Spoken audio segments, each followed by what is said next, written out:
Hi, this video shows you how to receive invoices into the system. So when you go out to town and you buy products, the way the system works is that you receive the invoices into the system. So to do that, you go to inventory, and the inventory you scroll down and then you see purchases. So when you see purchases, you select the purchases and then you see add product, add supplier, and then add invoice. And basically you select add invoice, and once you select add invoice, it pops up the invoice addition page for you. You notice over here that there is it says select supplier, where you select all the suppliers that are in the system. If you do not have a supplier in the system, you have to add the supplier. So basically this will be, let's say,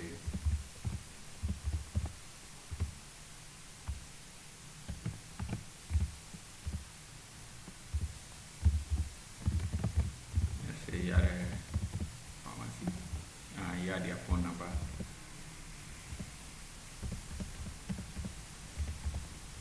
and then you add them.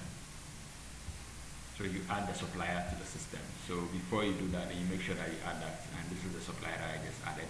But then you select from the list of suppliers that you have, and you have over here, you have the invoice number, the invoice due date, invoice date, invoice due date, invoice amount due, amount paid, and payment. So we'll come back to those later on. When you come here, you see the product description, the quantity that is in stock, the product units, the quantity that is bought, the cost price, the selling units, the quantity. This gives you total quantity, the unit cost price, the last selling price, the new selling price, the expiration date, and the total. So basically this is what you do. Let's say you do let's say Zyfen suspension. You add, let's say, Doretta. So you add Doretta tabs. Let's say you add paracetamol. Let's say Paradenk suppository. So you add them. So you search for the products over here, and then you add them. Once you search for the product, then you click on it, and then you add them onto the cart for you, onto the invoice page for you. So you normally would write this product the way it is ordered in the invoice, so that the first product comes, the second product comes, the third product comes as well. When you look at it, you see the product Zyfen. You see quantity that is currently in stock. There is no quantity. There is no multi-units. So multi-units is when a product, for example, like let's say Doretta, it comes in a pack of 20, but you sell it by tablet. So you set a multi-unit, which is that it's a pack of 20, so that when you're buying it, you can select the multi-unit and you see what it will do for you. You have the quantity board, the cost price, the selling unit is a bottle, the total quantity, and all that. So let's start with the first one, Zyfen. Assuming we bought 10, and the cost price, let's say, is 30 cedis. The system has a default markup of 35%. You can reduce that, you can change that.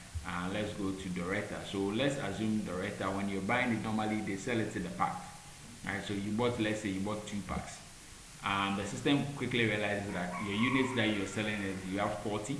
And then over here, let's say the product is 120. And you realize that the pack cost is 120 cedis, it means that the unit cost price is 6 cedis. And then you can see the individual cost price for the Paradenk.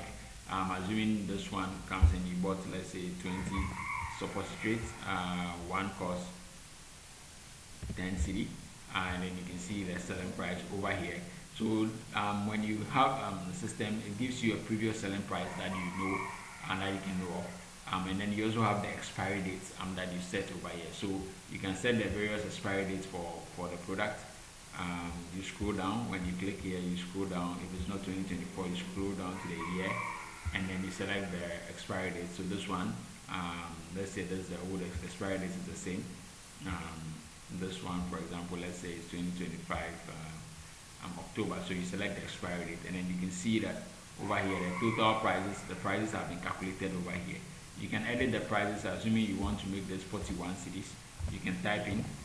Assuming you want to make this 10 cedis, you can type in 13.5. If you want to keep it that way, you can do that.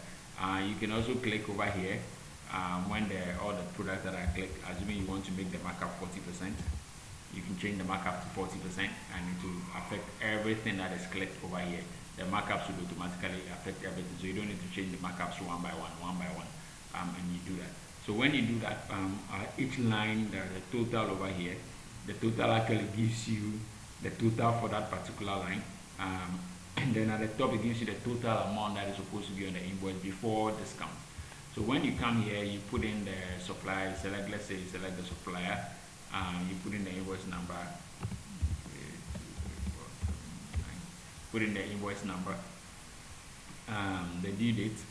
So assuming the invoice date is today, the due date, let's say they gave you, let's say 1 week to pay, or 2 weeks to pay. So you select the due date, and then you select the amount due. So this is 740, which is the total invoice amount, but sometimes they give you a discount. So let's say, assuming they said you're supposed to pay 700 cedis, you just do only that amount paid. Assuming you did not pay anything, the system will realize that this is credit. And then once you do that, you notice that the invoice, new invoice here, activates. If you delete this, you can't save an invoice. So once you do the amount over here, the new invoice activates, and now you can save the invoice into the system. So once you do this, you save the invoice is successful. When you come to confirm invoices, you see the invoice that you've done over here being successful, and then you can click it over here. You see the invoice. If you want to print the invoice, you can download the invoice and then print the invoice. Now on that, you select the printer that you're printing on. It will pre-format it, and then it will print the invoice for you. So you can make a print of the invoice. I'm just waiting for this for the connection to come in to print out the invoice for you. You'll be able to print the invoice, and then you're done with that. So this is how you add an invoice. So before you add an invoice, you make sure that all the products that you have are added in there. If they are not added, you make sure that you select them, and you add them to the inventory page. You add all the products to that, and then you always come. So anytime you come to inventory, you come to purchases, and then you see the confirmed invoices over here.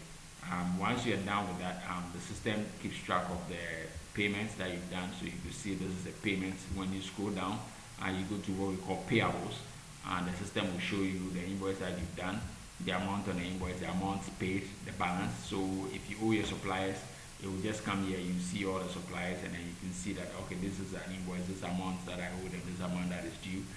Over here you have a summary of this one is overdue, amount that is due today, amount that is due in a week, amount that is due within a month. You can have all that in the system. So you can basically have all that in the system and then be able to use. So this is how you add invoices to the system. You add invoices to the system. Thank you.